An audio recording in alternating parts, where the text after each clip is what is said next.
If you're watching this and it's 2012 and the zombies or the re-engineered robots or Skynet haven't taken down the internet, you're probably wondering to yourself, what did we learn this week?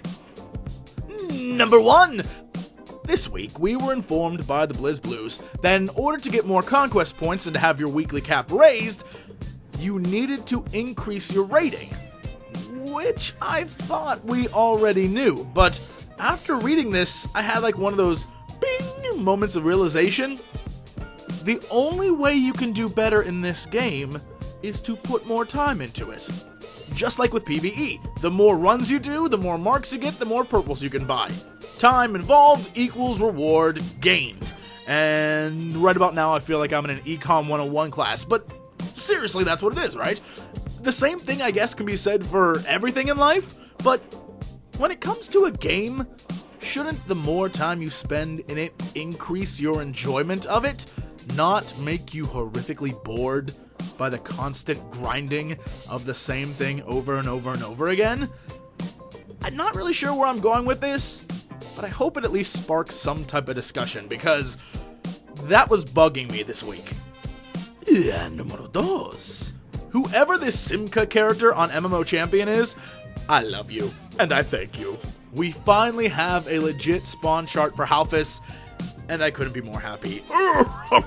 Good work, old chap. Number 3. Here's a question. This week I was checking out all the different raid log sites, and I'm curious, why is it that the European players constantly beat the US players by like 2 to 3 days on any major encounter? I mean, if it's just that they're better gamers, which I find very hard to believe, I would accept that. But if we use my more time played equals better outcome model from number 1, are they just getting more time or putting more time into their play? And if so, how? Someone answer that for me? And finally, number 4. Tolbarad has been bumped this week for a major complaint about PvE. Blizz said, and I quote, "They will make no more forced class fights." Then, we find Nefarian 10-man. 3 platforms, all 3 need interrupts, the exact same setup as 25-man, except in order to interrupt every single cast, you need at least 3 interrupts, 3 healers, 2 tanks, and I guess extra interrupts, because if you're a mage, for example, you can only interrupt 1 out of every 2 of the casts, right? You have to stack specific classes, like poor hunters and locks, you know, sorry. I wish I could explain it in even more detail. It's just one of those things where, unless you're there and you're doing it in a 10-man, you don't really understand. A really best practical on that point, I guess. And bless with it. But from what I'm seeing, it gets even crazier. 10-man heroics are looking harder than 25-man heroics? What is going on there? The only thing I have to say about that is epic trash. Epic! This week I played even more of my totally awesome enhancement shaman, and I was asked by a 5-man to do the construct thingy in the dead mines. I had no idea how to do it. They wanted the achievement too, and I was like, I probably shouldn't do this, guys. But they were like, you can do it, just go. Either I'm a total badass, or this is much easier than people make it out to be. You know what? I think we all know the truth about that, but don't ruin this for me. Next, for some reason, you guys really want to see PvP footage from me? I don't know why. I'm not a very good PvPer, but I tried to make you one based off all the other PvP videos out there on the internet, and I think I did a pretty good job making mine exactly like those.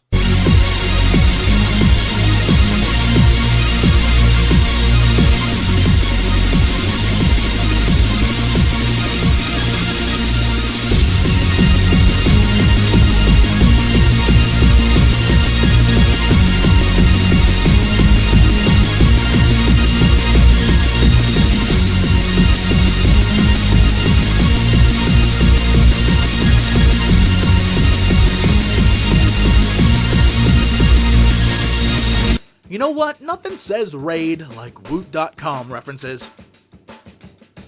Oh, boo-hoo, it's time for trash. Oh, for the love of God, 4.0.6, please just get here.